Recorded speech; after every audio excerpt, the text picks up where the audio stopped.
क्या आपको पता है कि एक 25 साल का लड़का अगर फिक्स डिपॉजिट चुनता है एसआईपी की जगह, तो रिटायरमेंट तक 2.5 करोड़ रुपए गंवा देता है? यह है हमारा एंकरिंग बायस।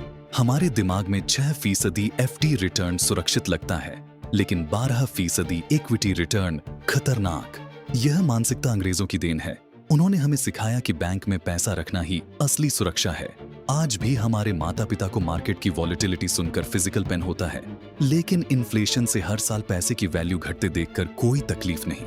हम गारंटीड रिटर्न्स के नाम पर अपना वेल्थ बिल्डिंग का मौका गंवा देते हैं। यही तो है मिडिल क्लास ट्रैप। हम सेफ्टी को ग्रोथ से ऊपर रखते हैं और पीढ़ी दर पीढ़ी वही गलती दोहराते रहते हैं। क्या आप भी इस एंकरिंग बायस के शिकार हैं? कमेंट में बताइए।